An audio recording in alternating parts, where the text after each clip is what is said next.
We're going to get started. Hello, everyone. I'm Liz Wiley. I'm the Executive Director of the Marion Institute, and we are so happy to have everyone join us for our first ever candidate forum. We are doing this program tonight in partnership and in collaboration with SEMAP, the Southeastern Massachusetts Agricultural Partnership.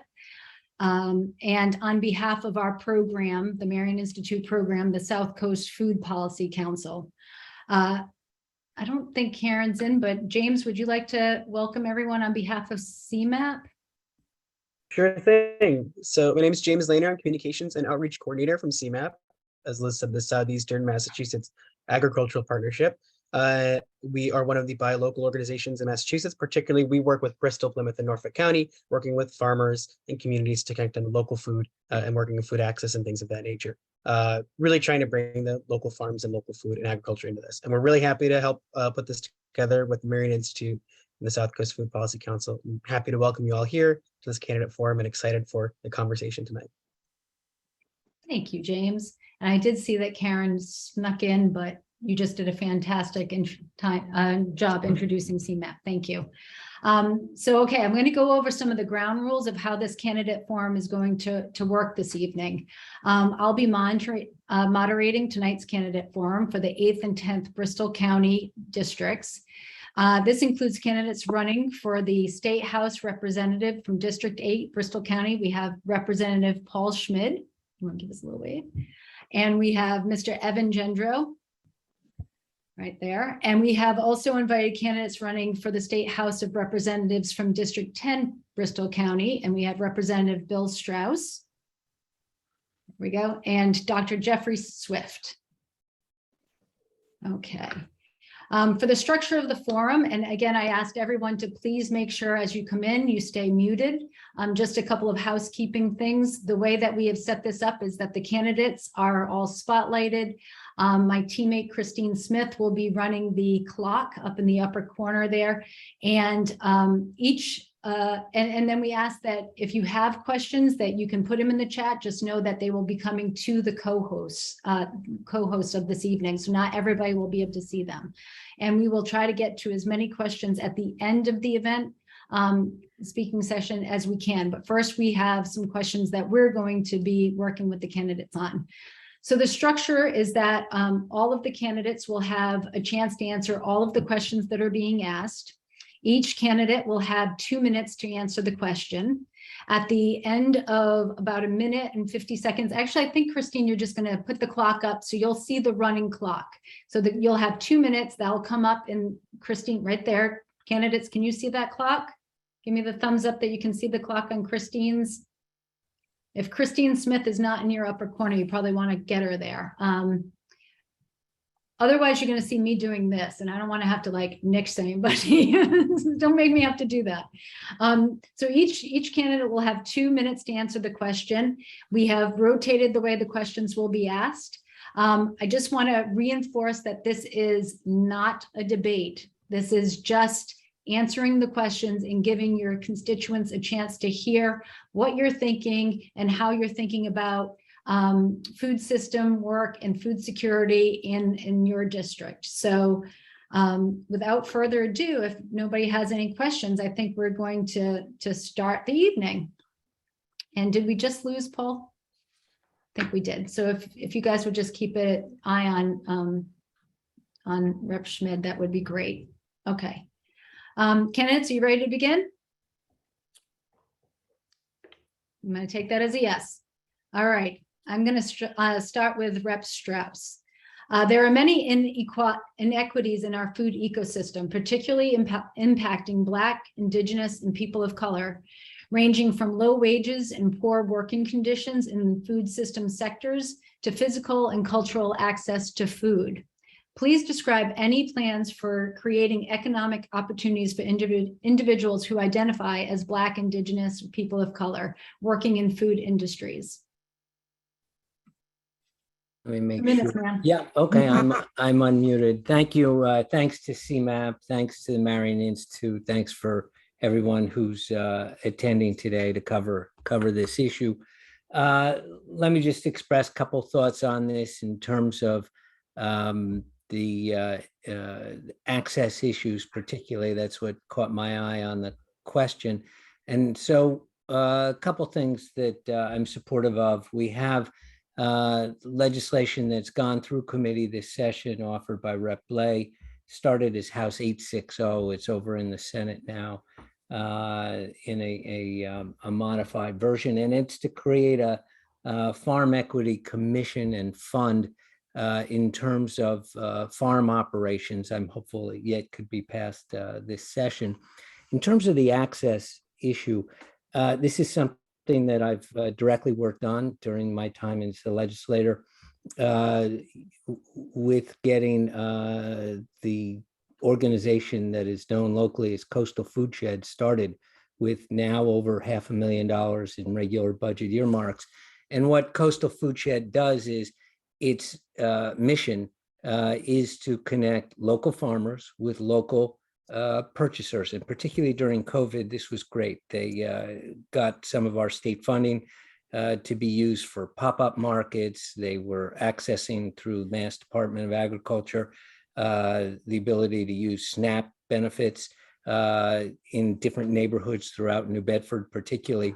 And so what that does is it sends a signal, one, creating markets for local producers and fresh food, and in some, I would call them food desert areas that don't have the same access to marketplace areas in New Bedford. And they would move around to different locations and, of course, show up at farmers markets as well. So that kind of state program that I've been involved in, and I'm out of time, but that's the kind of thing I like to work on. Well done. I'm going to go to Dr. Swift next. In looking at this question, and again, I'd like to thank the Marion Institute tonight for this forum. This process clearly made me more aware of the challenges facing Massachusetts food systems, and it forced me to do some research in areas I'm clearly not familiar with and could need more education and information. And I appreciate the ability to expand my knowledge base to better serve the community. I looked at this question with regards to the current sectors that are providing employment. And it appeared the top three sectors were professional, scientific, technical, real estate, and manufacturing. What was interesting was that there was an increase in 4.3% in construction and building, but actually agricultural, forestry, fishing, and hunting saw 11.8% decrease. So in thinking about this question, it appeared to me that the BIPOC community would maybe want to take advantage of opportunities in sectors that were showing growth that would appear to be in the trades and building community. Given my review of the statistics, there didn't appear to be significant opportunities in agriculture or aquaculture for any individual, regardless of cultural identification. I would try to increase economic opportunity to this community by increasing access to education and apprenticeship to establish trade skills in the work sectors that are currently seeing growth as opposed to declines. Another issue I thought about was also to increase state and local scrutiny with regards to employment of individuals who currently are not matriculated legal U.S. citizens. This could provide increased opportunity in the BIPOC labor force, specifically in the restaurant, aquaculture, and agricultural industries. And also, I'd like to see and promote increased local school education in the form of equitable food system resources, such as the Black Urban Growers, the Northeast Farmers of Colors Land Trust, Urban Growers Collective, because I feel that education would be clearly the key to opportunity in this growth. Thank you. And he finished with seconds remaining. Thank you. I'm going to go to Rep. Schmid next, but would you like me to repeat the question? Because I know you got bounced off. So how about I repeat the question, Rep. Schmid? There are many inequities in our food ecosystem, particularly among Black, Indigenous, and people of color, ranging from low wages to poor working conditions in the food system sectors, to physical and cultural access to food. Please describe any plans for creating economic opportunities for individuals who identify as Black, Indigenous, or person of color working in the food industries. And thank you very much, Liz. And big thanks and hurrah to the Marion Institute for what you do day in and day out. It's very similar to something I've focused on. As you know, I'm co-chair of the Food System Caucus, which is the largest caucus at the State House. And that's all about making sure that we have adequate agricultural land and that we are getting local healthy food into underserved areas. And I'm really appreciative of Bill Straus's efforts in that caucus. I think that we have an opportunity, you know, here in the South Coast, we have one of the best ag schools in the Commonwealth. Bristol Aggie is a remarkable institution, and we in the legislature just showed our commitment to it with over $100 million in investment in a new campus. And if anybody hasn't had a chance to see the new campus yet, they ought to walk by it and take a look. It's just an expression of the legislative commitment to agriculture. And I think that there are great opportunities for Bristol Community College to partner with Bristol Aggie to interest more people who might not have known about what's going on in agriculture, food preparation, and food distribution. So I would like to build on our investment in Bristol Aggie and spread out the number of people who are able to take part in what's going on there. That would be, I think, beneficial to everybody here. Thank you. Thank you. Excellent. And Evan Gendreau, I'm going to go to you next.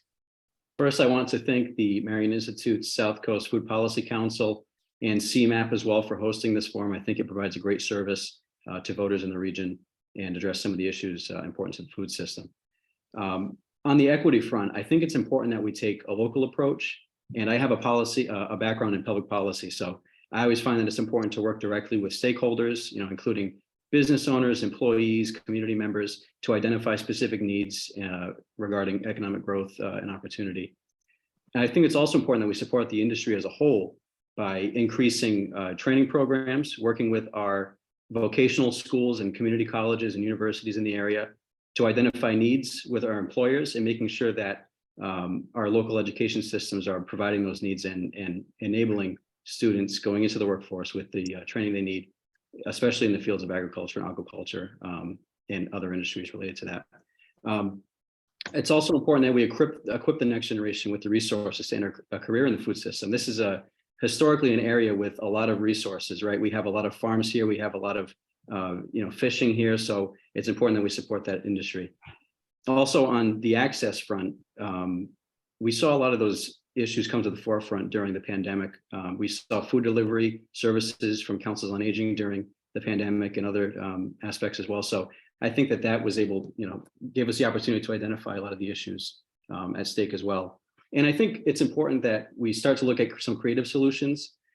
Up in the Boston area, there's a gentleman named Josh Troutwine who started a company called Fresh Truck, which works to deliver fresh produce in a retrofitted bus into some of the underserved neighborhoods in the community with fresh produce. So I think on a number of fronts, it's important that we sort of get creative with our solutions and work with the folks in the community to identify needs.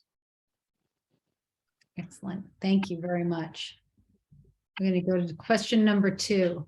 There are some questions coming in the chat, and since so many people have rolled on since I gave the ground rules, I just want people to know that we are seeing your questions. They're only coming to the co-hosts of the event, and we will get to questions at the end of the speaking part of this. So thank you. Many people in Southeastern Massachusetts struggle each day with balancing their needs for paying rent, transportation, utilities, health insurance, and nutritious food. Livable wages is one of the biggest problems to solve if we want to create a stable and thriving community. How would you support increasing income sufficiency so people can consistently access quality food? All right, Rep. Schmid, we're going to start with you on this one. Thanks, Liz.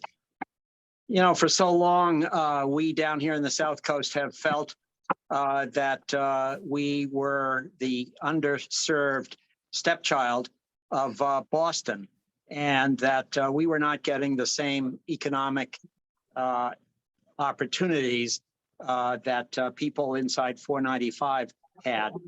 I think that in the past decade, with the support of Governor Baker and Lieutenant Governor Polito, and gosh, we're going to miss them. They've been such great partners for the South Coast.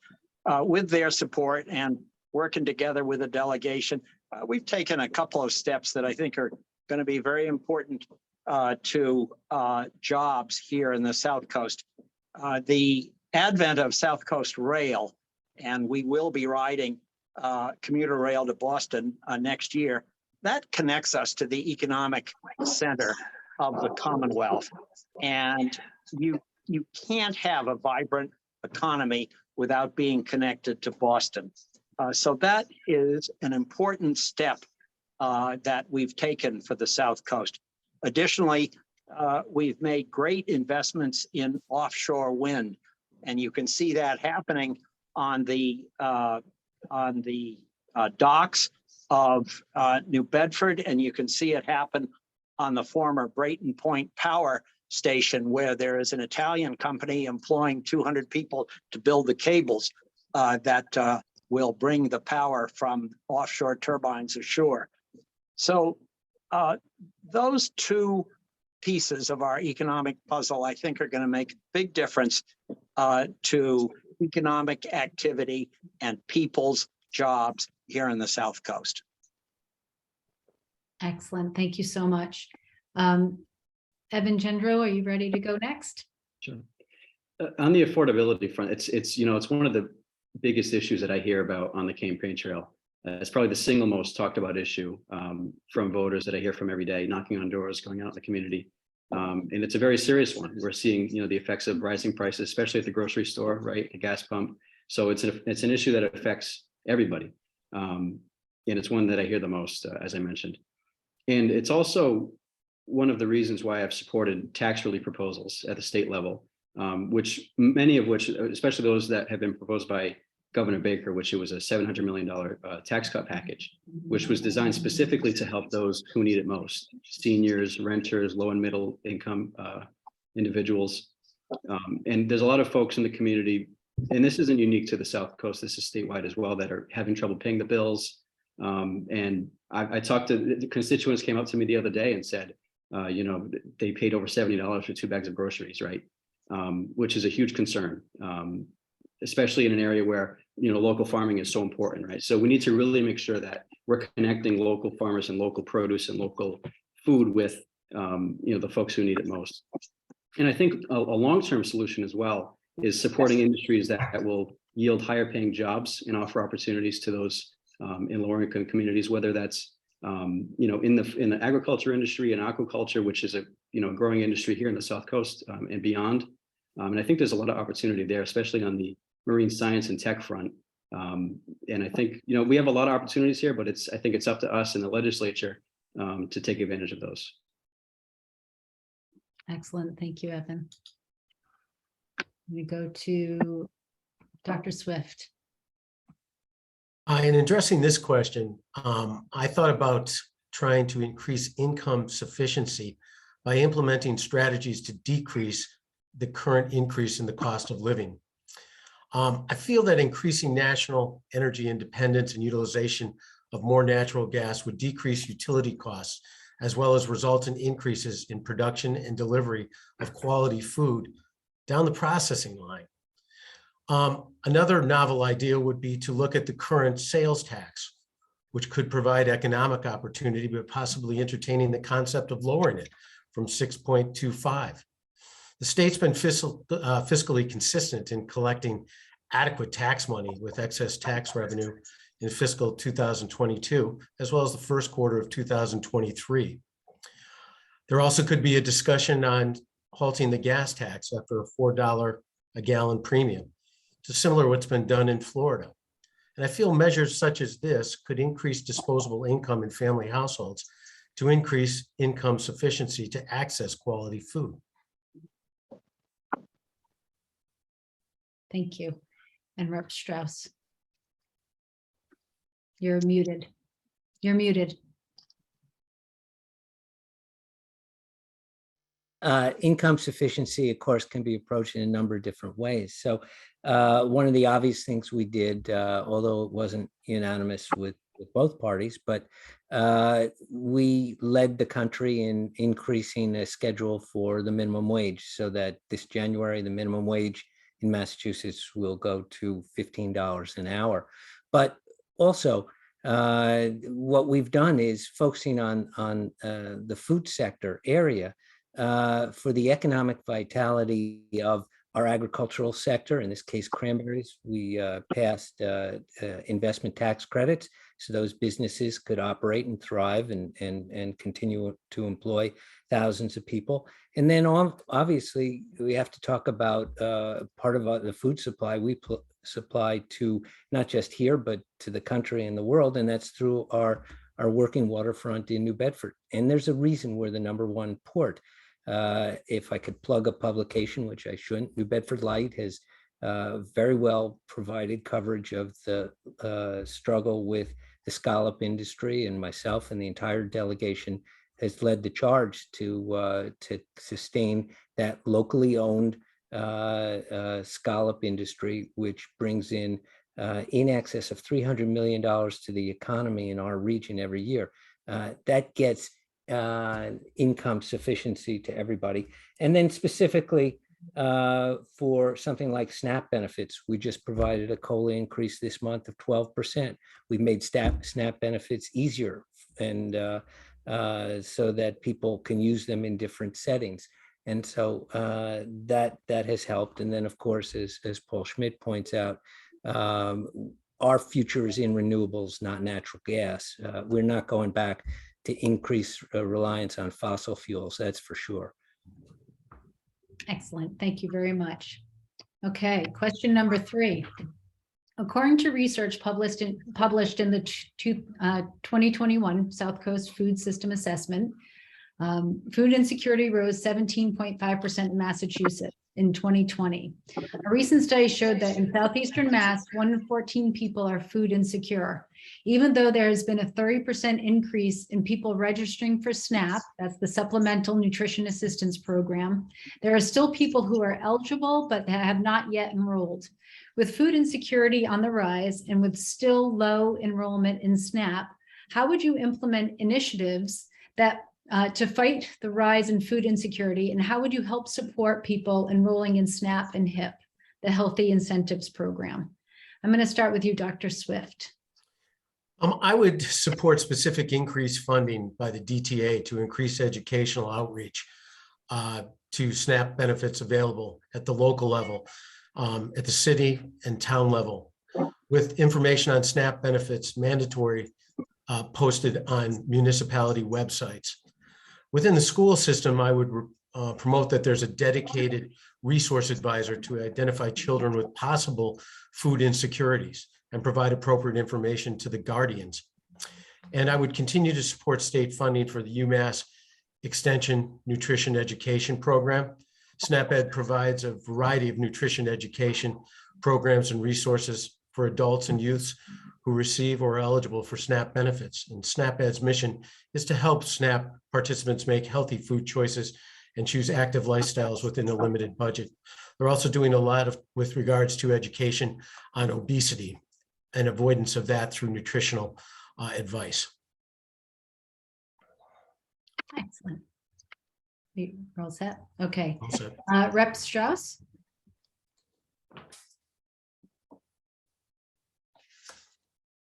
I think you're muted again.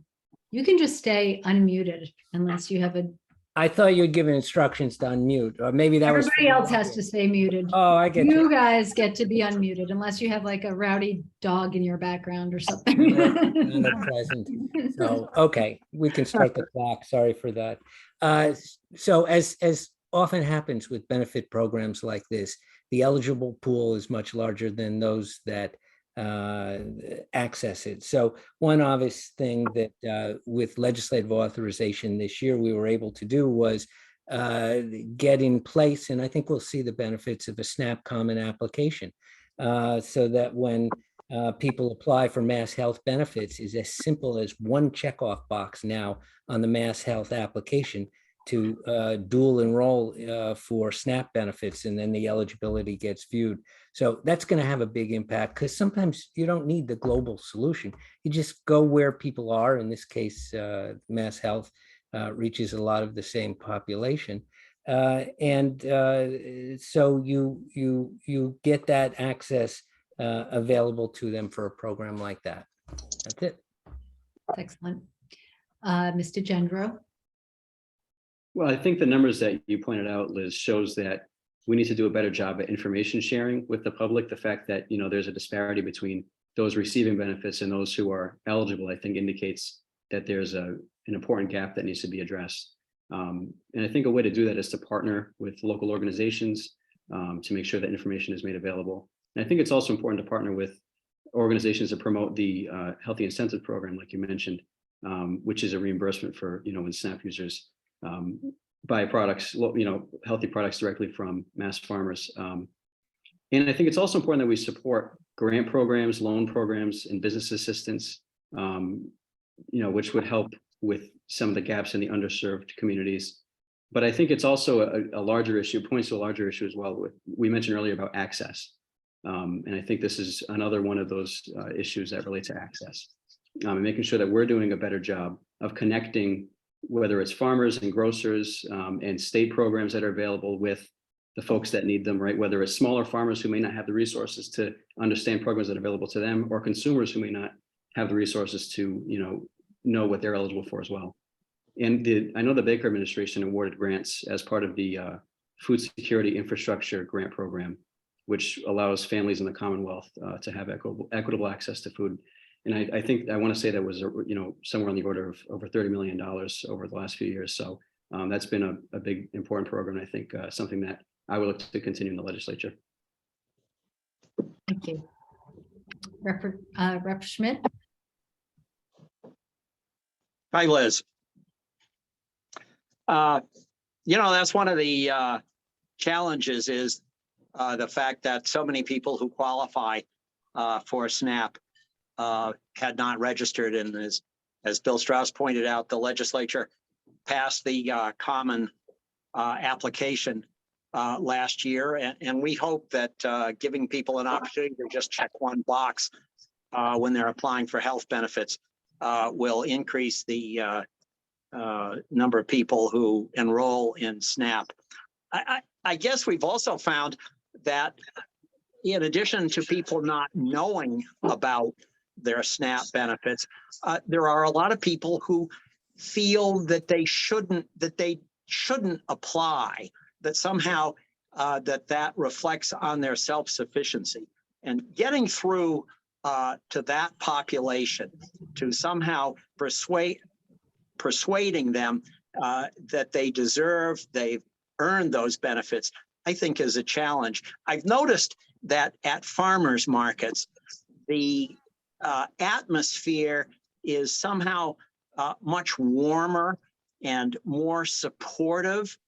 And I feel that there's an opportunity through the farmers markets, through really educating people at the farmers markets, to somehow break through that feeling that I shouldn't apply for a benefit because I'm self-sufficient. I think we can, I think that might be a venue for increasing the number of people who qualify but haven't yet signed up. So I look forward to working on that in the coming term. Excellent. Love that. Okay. Climate change is impacting our ability to produce enough food to feed people. We have fires and droughts in the West and flooding caused by storms in the Southeast. Currently, we're just emerging from the worst drought in recent memory. All of these conditions result in a breakdown in food production and supply chains. How would you combat climate change so local farming, fishing, and aquaculture industries are supported in building a more resilient food system? We'll start with you, Evan. I think the issue highlights, why sustainable farming is so important.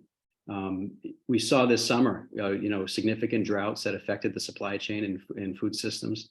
And I think a great area for opportunity is with, responsible aquaculture.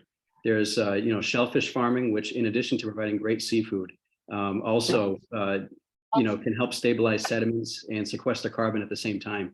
So while helping the environment, it's also providing a resource for the community. Some of that's done right here in the Westport River locally, and I know in other areas as well. Also on, there's an area I think in a lot of different industries to help with this, especially on the transportation issue. There was a press conference earlier this year with the Lieutenant Governor over at the port in New Bedford, where they were, providing industrial rail grants, which were awarded to, to different companies here locally as well. I think Ice Cube Storage was one of them on the port. And, it was great there to see so many people invested in that and investing in that program, which those grants are specifically designed to help reduce thousands of truck trips across the Commonwealth, which helps our environment. And it also supports the fishing industry here and the supply chain as a whole, and creates jobs at the same time. So it's really a multi-pronged approach to this issue, but one that I think is beneficial all around. Excellent. Rep. Schmid. So local farming really is all about combating climate change.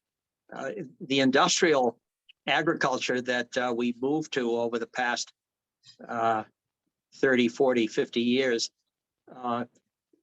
means that we are transporting strawberries from California at enormous cost in terms of emissions. And in order to increase the yields, we've turned more and more to nitrogen, and which was inexpensive at one time. Local farming is really all about growing local healthy foods next door to the consumer. And local farmers tend to use more environmentally friendly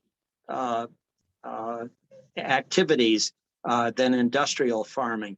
So in addition to the benefit of providing local healthy food, local farming also helps our environment. That's a real win-win.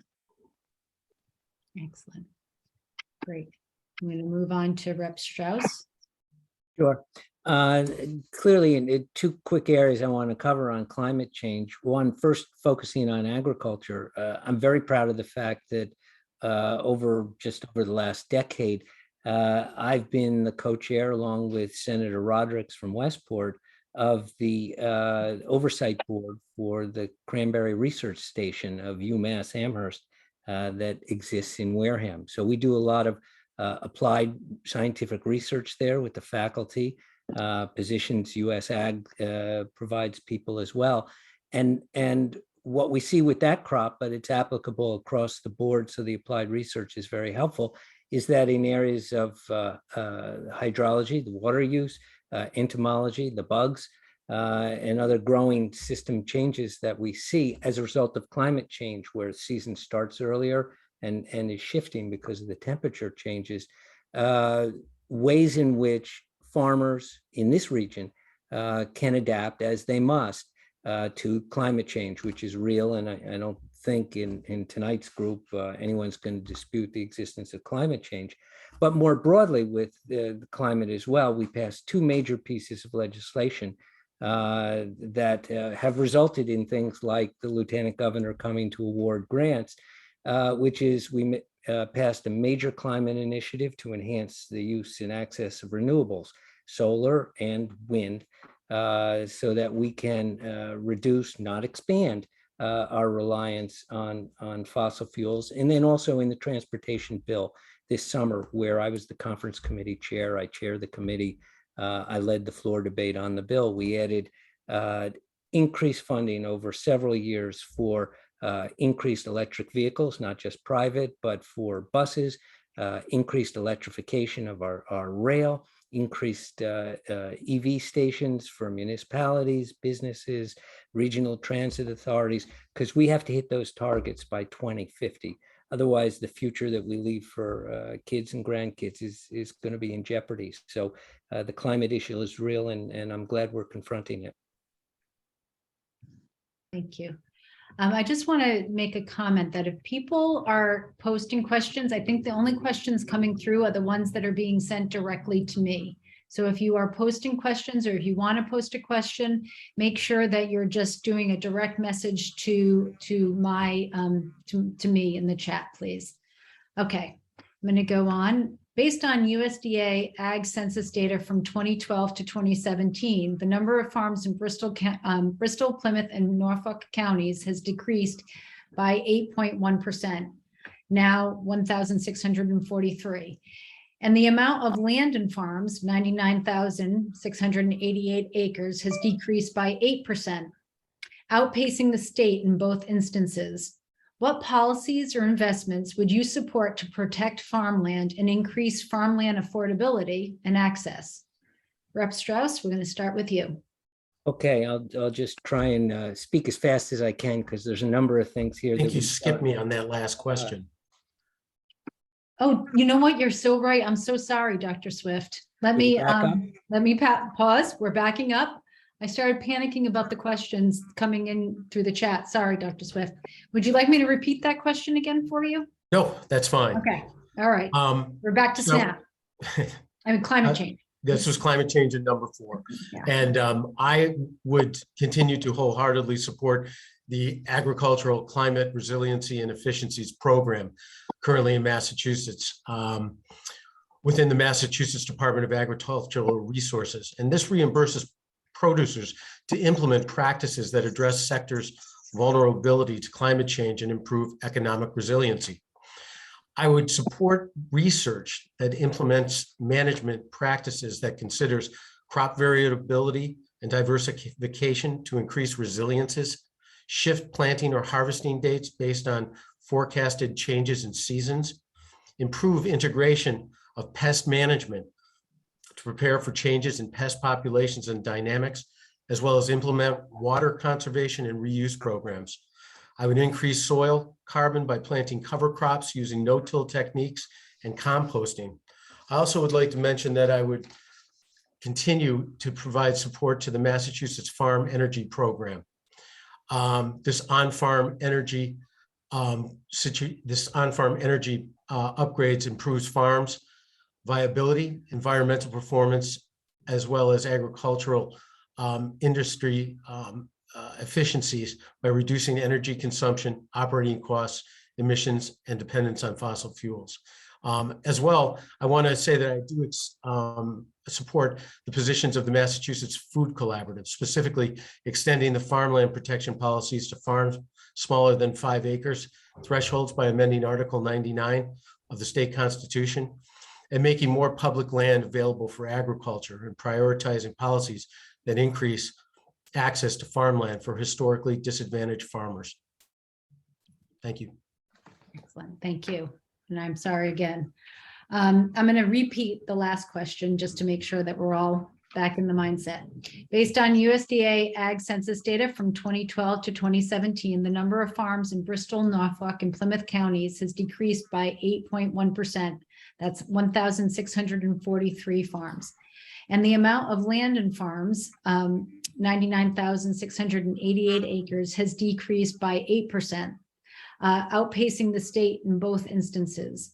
What policies or investments would you support to protect farmland and increase farmland affordability and access? Rep. Schmid. Okay, thank you. Okay. We're back on track. So Yes. obviously one is to reduce the minimum acreage requirement for the APR, the reduced local tax program. And we've been moving in that direction. We did something like that a couple of years ago in terms of already bringing the number down. We can do even more. We should maintain the food insecurity grant program. During COVID, we provided, I think it was $36 million in grants directly to farms to help them do some of the technical corrections. And that grant program, as it should, also was directed to the seafood industry, where some of the older fishing vessels, ground fishing vessels, could benefit from programs. That's not an acreage question, but that's where that grant program applies. And as I mentioned before, programs like Coastal Food Shed, which identifies local markets, so transportation becomes less of a factor for local farmers and brings them, matches them in effect, even with virtual markets now, not just pop up and at farmers markets for the local customers. And here's one that really doesn't jump out at you, but I know from personal involvement in the issue. In an economic development bill about a decade ago, I was the lead sponsor and pushed that our farm wineries in Massachusetts could display and sell at farmers markets. It was considered a big no-no. And so what's happened is we've gone from 10 farm wineries to over 55 now in Massachusetts. And some of these people, we've got them in Dartmouth, we've got them in Westport, have indicated that they were able to sell their farms because less productive acreage, they can now produce some of the acreage in grapes and turn it into a winery. So it doesn't matter whether anyone here is buying wine, but that economic opportunity that we provided in the legislature through something so simple as access to farmers markets has made farms viable and still maintain ownership. Thanks. Excellent. Okay, Dr. Swift, back to you. My answer is fairly brief since I don't have a huge knowledge base in this question, but I would continue to support the agricultural preservation restriction program, which I feel is essential to keep the agricultural industry in Massachusetts thriving. And I'd continue to support the APR program, which helps to preserve agricultural land to keep valuable farmland soil from being built on by development companies for non-agricultural purposes that could be detrimental to the environment. And I'd also provide continued support of the Massachusetts Farmland Action Plan, which is intended to address the farmland needs and goals of the Commonwealth, including but not limiting to increasing farmland conservation, addressing farmland access, which includes urban farmlands, food security, and the long-term economic and environmental viability of farms across all regions of the Commonwealth of Massachusetts. And I'll continue to support Massachusetts Department of Agricultural Resources to provide continued funding for the Massachusetts Farmland Action Plan. Excellent. Thank you. Representative Schmid. Yeah, so it's a real conundrum because the economic growth that we've all been working for the South Coast, of course, threatens the farmland that we need to preserve. I can think of three things that we ought to be doing to combat that threat. We've talked about the APR program. That was something that Massachusetts started nearly 40 years ago. It's been instrumental in preserving farmland, particularly in Westport. I don't know how many farms have benefited from that. But we have not invested enough money recently, and I love the Baker-Polito administration for all they've done. But somehow we've let the APR program slip through the cracks a little. We've got to push on that. Secondly, as Bill Straus mentioned, we have a ag assessment right now where land that is in agriculture can be assessed for its agricultural value, not for its development value. But you need a minimum of 5 acres, and this was fine when most land was in dairy where you need a lot of land. But now with people growing crops like lettuces and strawberries and blueberries, you can make a very good living on just a few acres. We need to reduce the minimum acreage needed for ag assessment from 5 acres to 2 acres. And actually, it's going to take a constitutional change, believe it or not. And I have been pushing a bill to get that through the constitutional change process. Finally, we got to allow solar on ag land. It is an important tool in a farmer's toolkit, something that gives them additional steady income to combat the agricultural income that comes and goes. So APR, lower the minimum needed for ag assessment, and let's get solar on ag land. Thanks. Excellent. Mr. Gendreau, You have the last word on this one.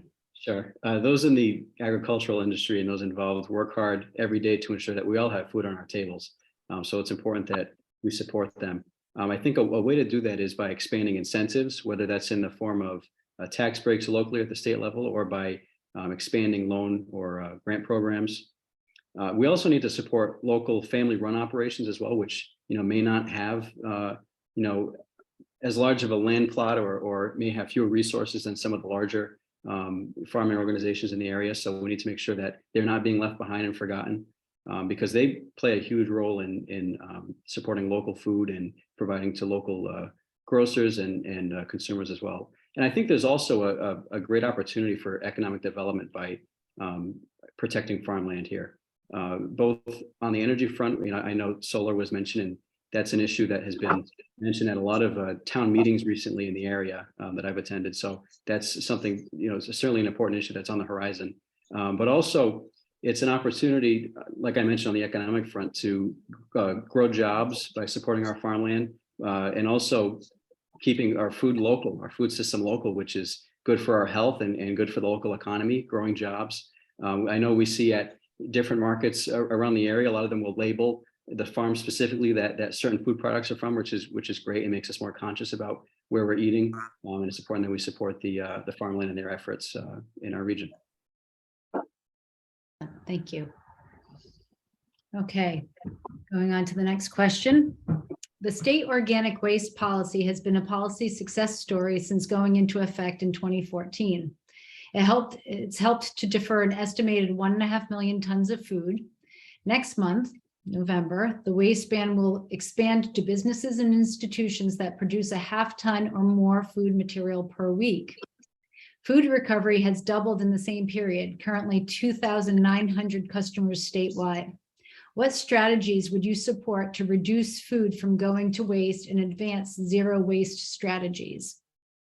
Rep. Schmid, we'll start with you. Yeah, thanks, Liz. So we have made great progress in reducing waste from the point of view of restaurants. I think we can do something in terms of helping farmers reduce waste. And I have a bill which would provide a tax credit for farmers who donate surplus crops.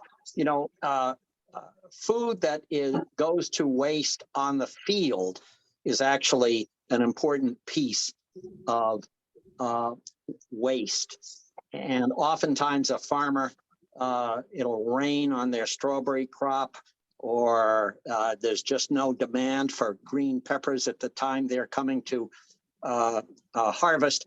And they're not able to effectively donate that surplus crop.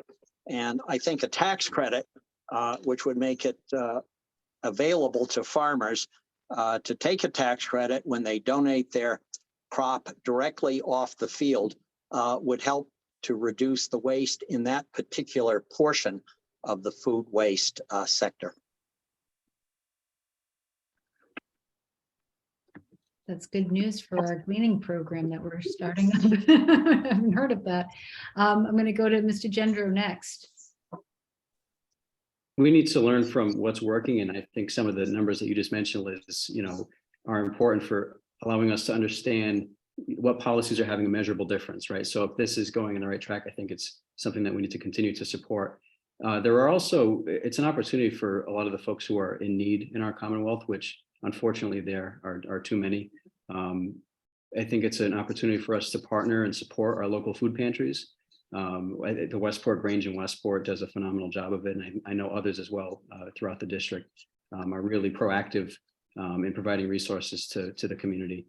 And we also need to look into incentives for food donors as well. I think the organizations are there ready to distribute, and we have donors that are ready, but and I think folks who would donate more, if they had the opportunity. So I think we need to make those programs known to people and to farmers and to restaurants. And I also think it's a great way to look into creative solutions. I know I mentioned that earlier, but I think this is another place as well. There's a number of organizations now, and that's expanding where you can get food delivered to you or buy produce that may otherwise have gone to waste because of cosmetic blemishes or alterations in size or appearance.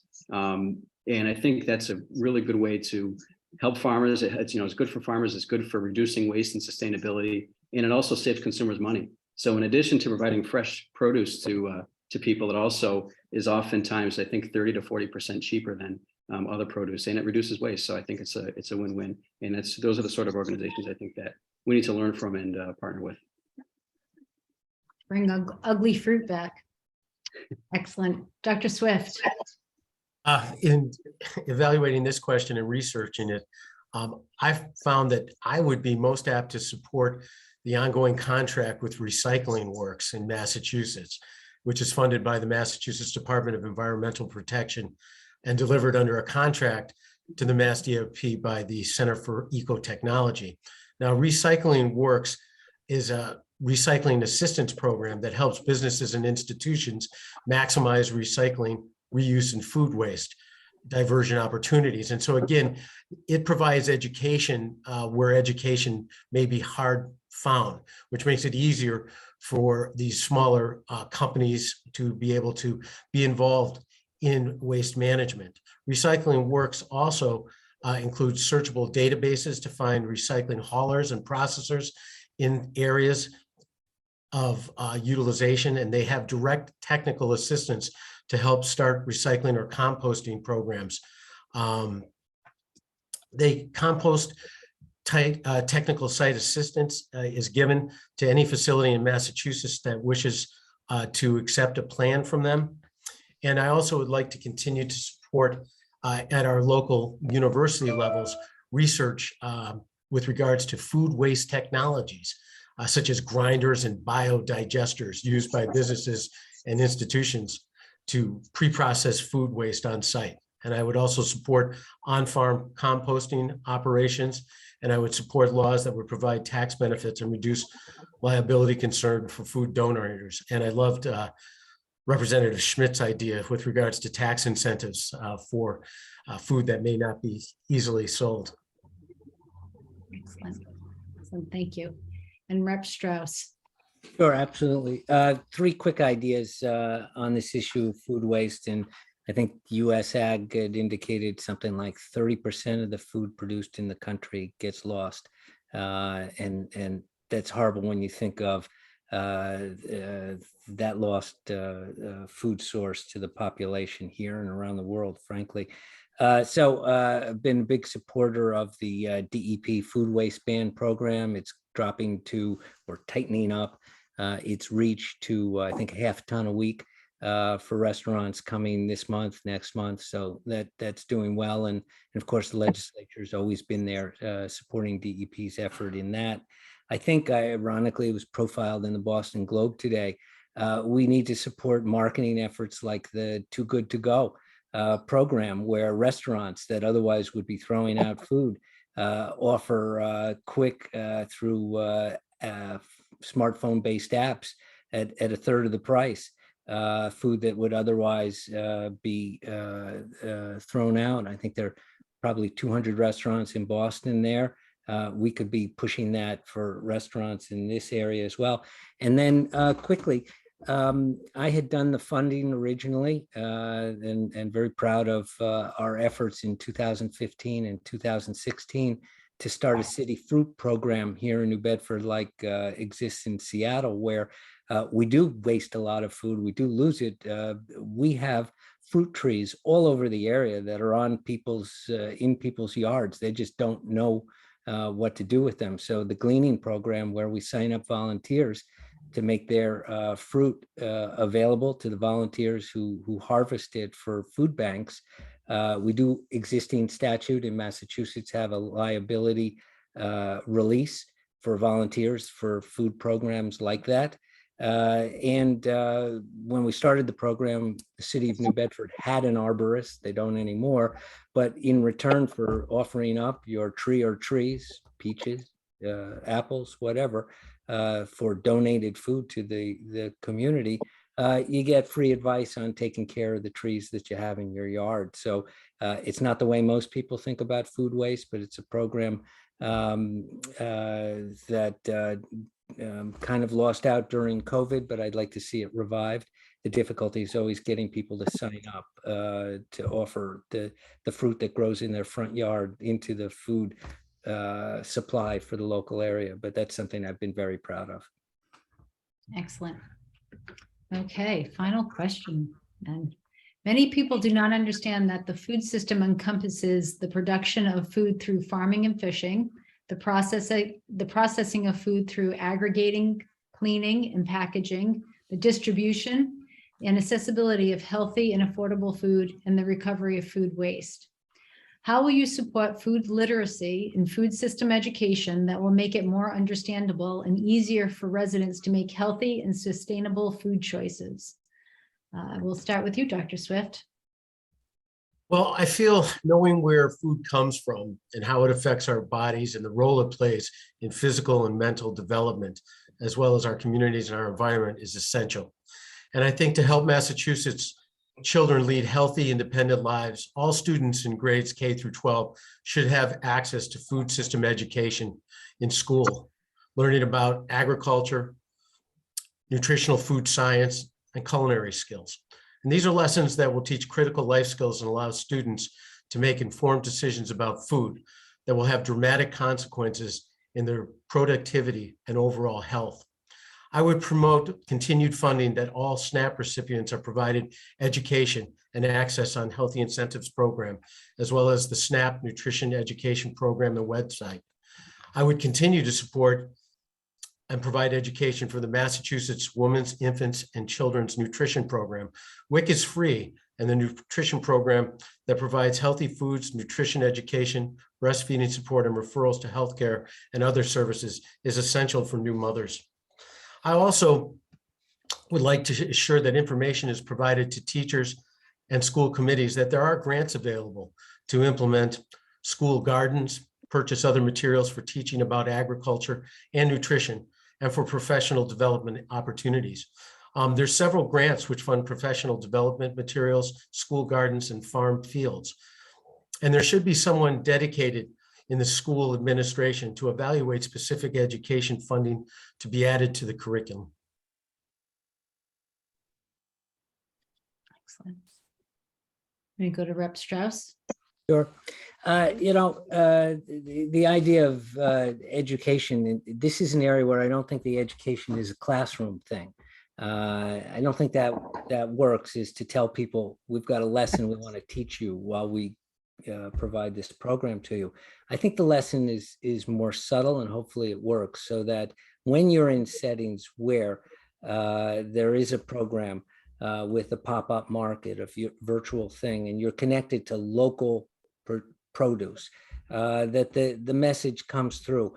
One area that I've always wanted to see this extended is with regard to the seafood, not the marketing, but the fact that what is I've felt been absent a long time on our waterfront is the ability to have, and we saw this pop up during COVID, where you would have the harvesters, the producers out at sea, show up with their boat, whether at the public assets, which is why I'm so protective of them, the state pier, the city piers, Union Wharf and Fairhaven on our waterfront, and show up and offload the fresh seafood to the public. That was happening for different reasons during COVID, but all of a sudden people said, well, wait a second, I have a connection to the local food supply. And by encouraging programs like that, which again, the municipalities can do, the state can do, with regard to maintaining the public access port facilities that we have, the lesson gets learned because people see that the food is local and they have a connection. So they support the people that are providing the food, and the people who are providing the food, whether it's in agriculture or seafood production, they get the connection also directly to the people who in effect they serve. And that's the way I see the education component. It's from the real activity itself. Thanks a lot. Excellent. Mr. Gendreau.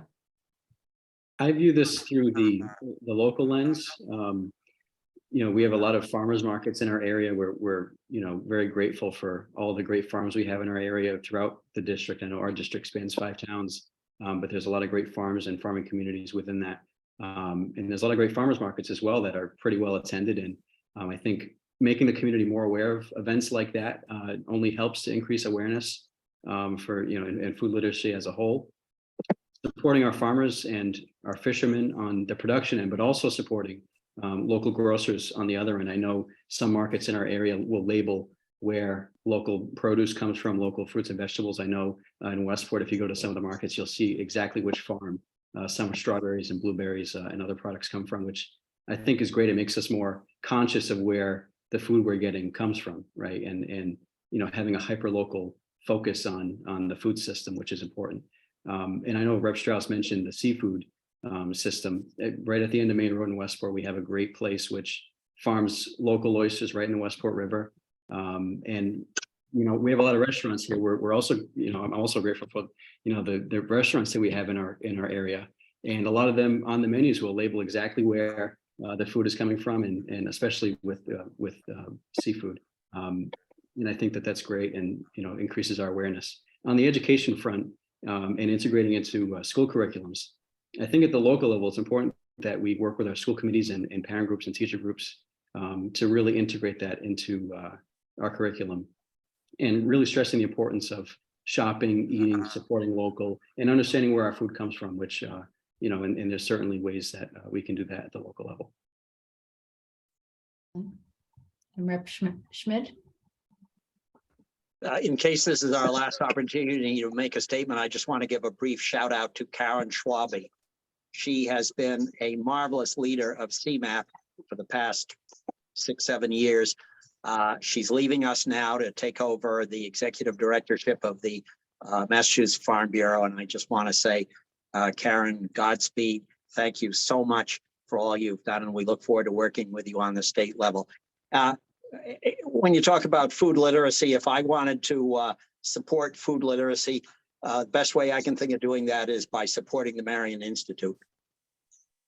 You folks have established a garden, a vegetable garden in each New Bedford elementary school.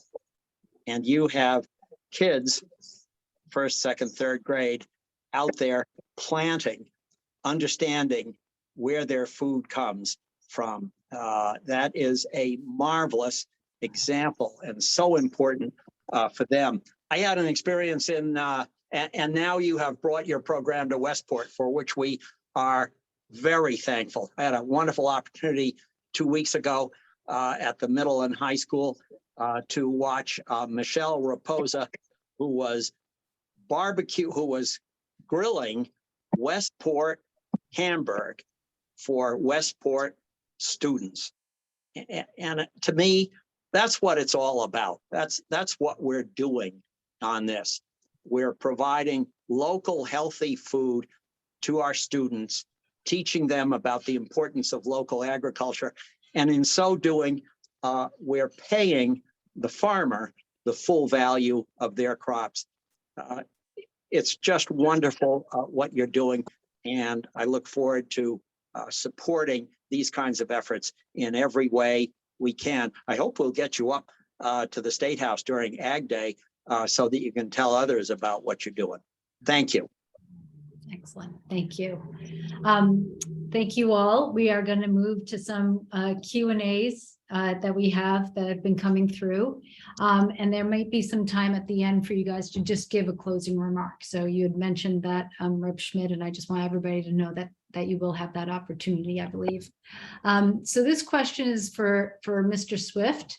If education is the key to addressing the economic disparity, would you support the additional funding that would be necessary to fund public schools? Yeah, I believe the public schools are funded through, is it Chapter 70? And I would be open to any type of information with regards to specific additions to curriculum for specific goals. The question's a little bit vague as to what type of education standards they would like to implement. But yeah, I'm all for increasing expenses on education. Excellent. That one was specifically for you. This question is for all of you, and you'll all have an opportunity to answer this question. What would be your most radical and revolutionary idea to improve our food system? I'm going to start with you, Evan. Well, I think I mentioned this a couple of times throughout, but really tackling the creative solutions aspect of it. There's a wealth of resources both in our district and beyond for ways to tackle, you mentioned the ugly produce, but also food deserts as well, and Fresh Truck and other organizations which are providing great resources for those who are most vulnerable in our communities.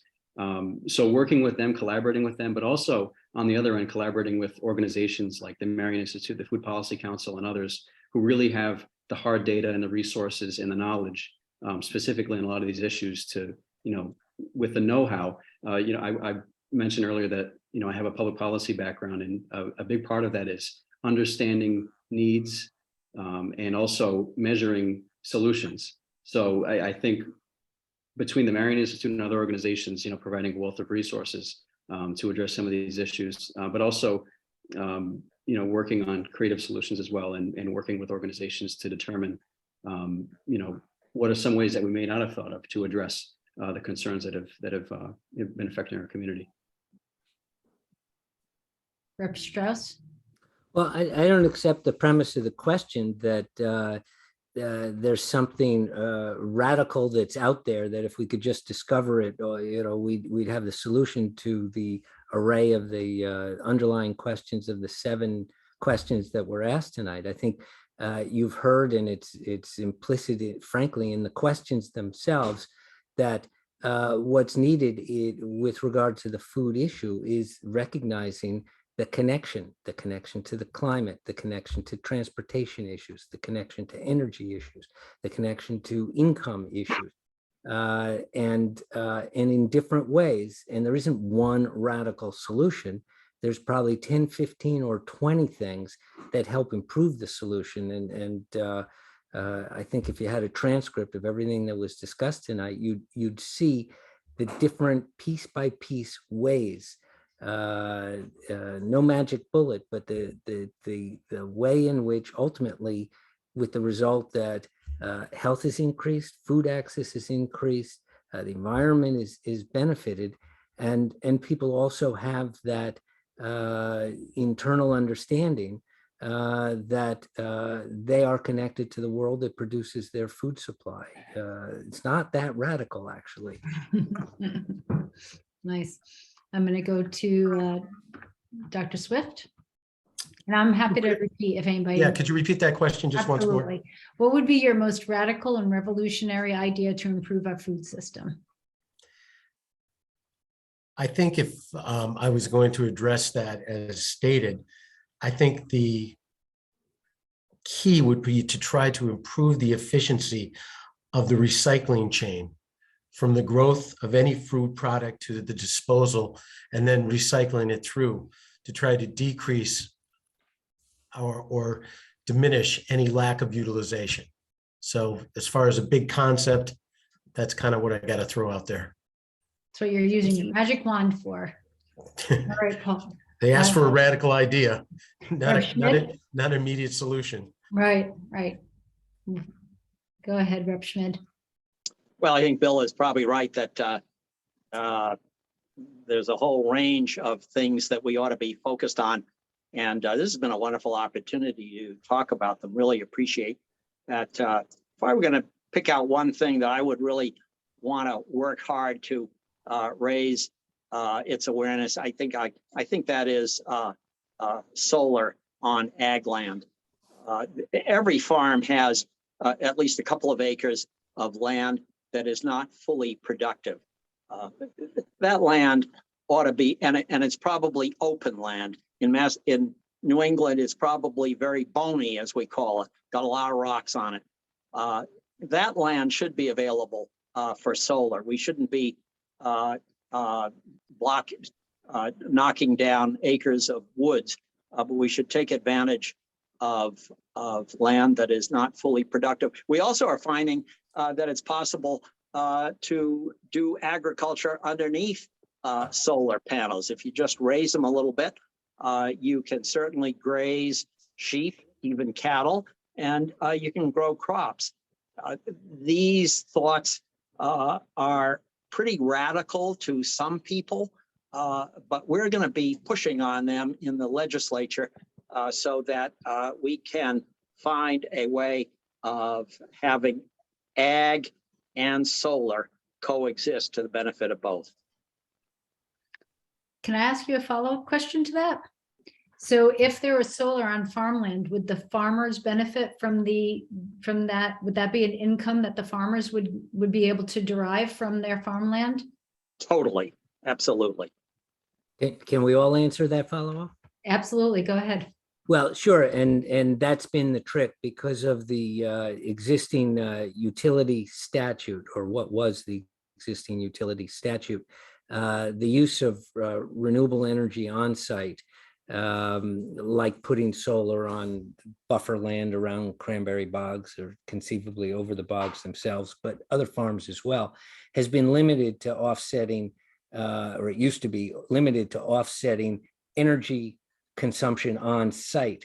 But that's a cyclical thing depending on the time of year. So you could be helping everyone by generating power on site that maybe your farm operation doesn't need at that time. The example in cranberries would be water pumps, for example. You don't run them all year. So the excess has to be, and so this has been something not happily, but the utility companies have been forced to accept, which is that excess power now goes back into the grid. It's good for the farmer because of the net metering effect of having the meter reduced. It adds in a renewable way to the power grid so that we don't have collectively the need for a coal or natural gas fired plant. We're not going back to fossil fuels. And so the future wasn't the past, but the legislature has been directed in this way, I'm proud to say, has been to take that renewable energy opportunity on farmland especially, and provide a broader benefit. Excellent. Evan, would you like to respond? Sure. I think it's a great opportunity for expansion on the technology front as well. And also it's a good way to, give more incentives to our farmers and make it, a better business for folks to look into getting into, right? So if they can also produce, agriculture on the one hand and make some money off of that, but also expand their operation and produce electricity and run a green, clean operation at the same time, I think it's beneficial to everybody. Excellent. And Dr. Swift? I think there's no dispute that it's an excellent idea. So if you're able to make renewable energy that supports your production and also when not producing supports your bottom line, it's a win-win situation. Excellent. We're going to stay on the farming theme for a moment with our next question. This question says, I'm wondering what the candidates think about supporting beginning farmers with capital and equipment access. The lucky few who find and afford farmland then struggle to turn empty land into a functional farm. Grant and loan programs often require 3 years of production history, making them inaccessible to beginners. With the median age of farmers steadily rising, what are candidates' plans to address these specific barriers? Somebody want to take a stab at this first? Want me to reread that? Go ahead, Rep. Schmid. Yeah, you're so right. And another, the 3 years of history. Another issue is that with our food system infrastructure grants, you're not allowed to buy used equipment. Yeah. And that's oftentimes the best value to somebody just getting started up. No way can they afford a brand new tractor. So there are a number of little changes that we need to make, recognizing that we want to encourage young farmers. I might just give a shout out to the Westport Land Conservation Trust, which has 6 times in the past couple of years bought a farm from a farming family that wants to get out of farming, put a conservation restriction on it, and then resold it to young Westport farmers at the ag value. And that is a model which I think every community ought to look for. Not every community has the resources. Maybe it's a model that our APR program could expand. Right now, the APR program is capped at a certain amount per acre, which isn't adequate to do that job in expensive communities like Westport. So got to help out the younger farmers. Excellent.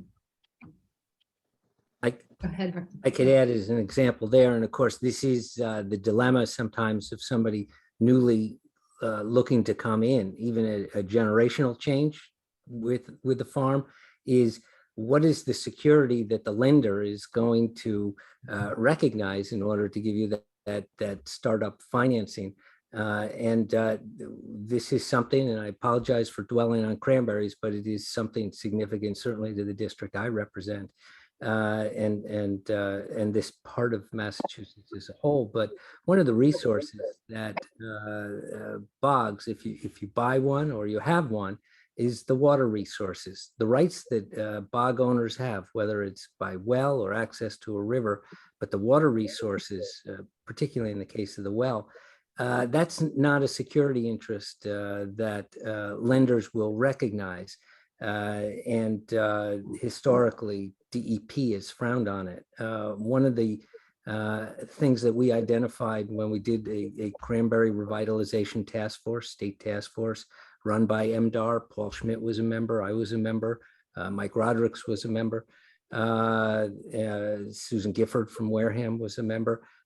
This ability to tie into the water that you have access to for those who water pick their crop as a security that you could borrow money against to get that crop started or do some farmland improvements was critical. And it's that kind of trying to be creative in different ways to help people like that. Again, whether it's a new purchaser or a generational change, which you love to see in farming. Excellent. Evan?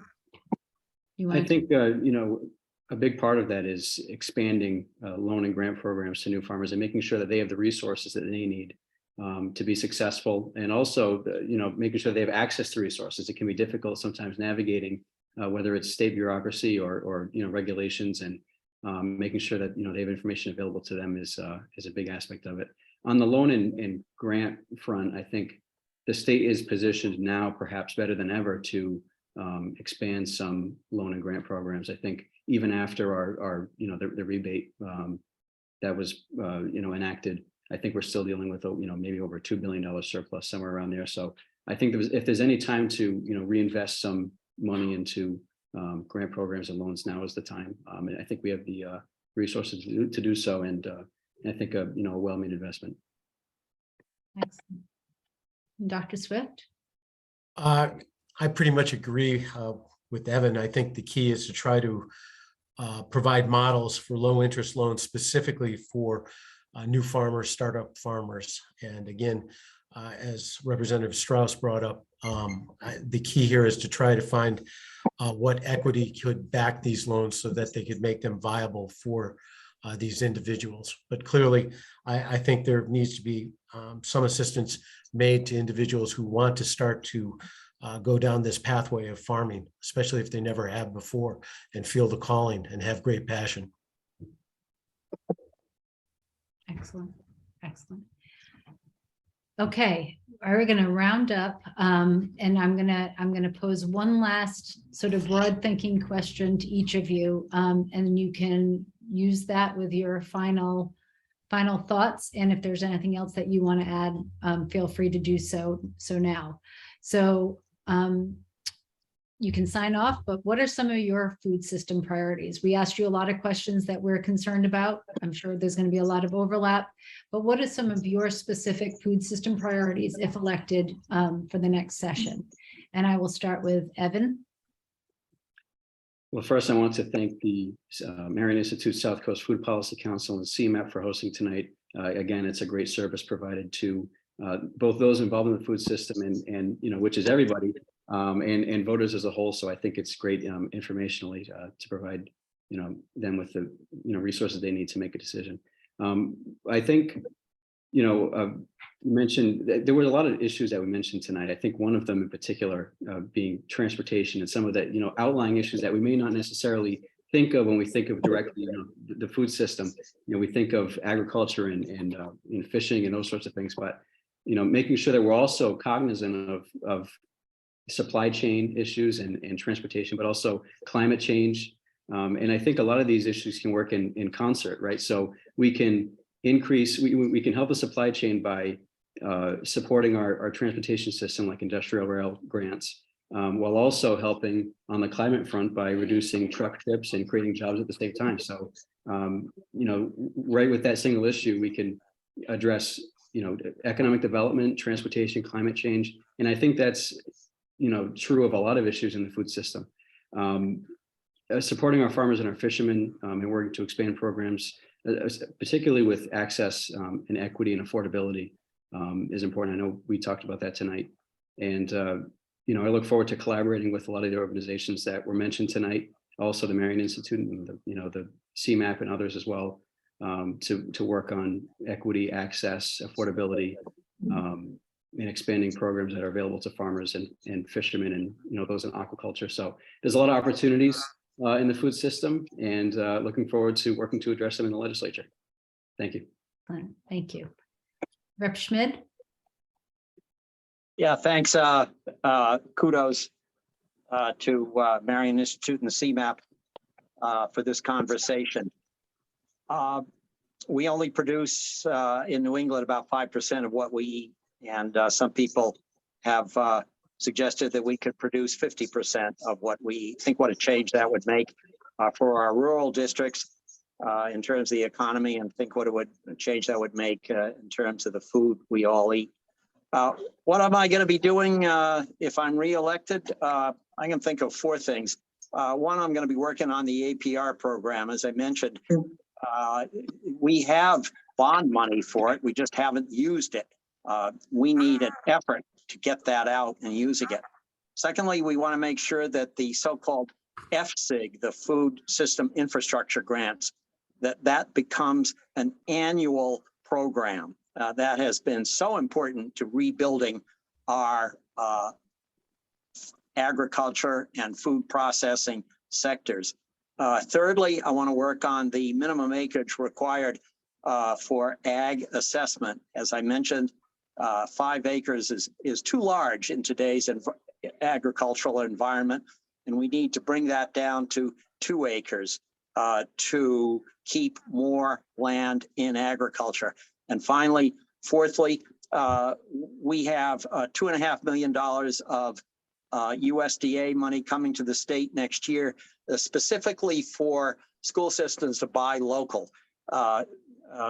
Bill Straus and I have an amendment in the current economic development bill, $150,000 for the farm to school folks to create a model program so that every school district can understand how to buy local. It's not so simple, but it can be done, and we need a program so that we can take full advantage of that $2.5 million that's coming our way. Excellent. Dr. Swift. I'd like to thank the Marion Institute and CMAP for increasing my education and acumen with regards to food policies.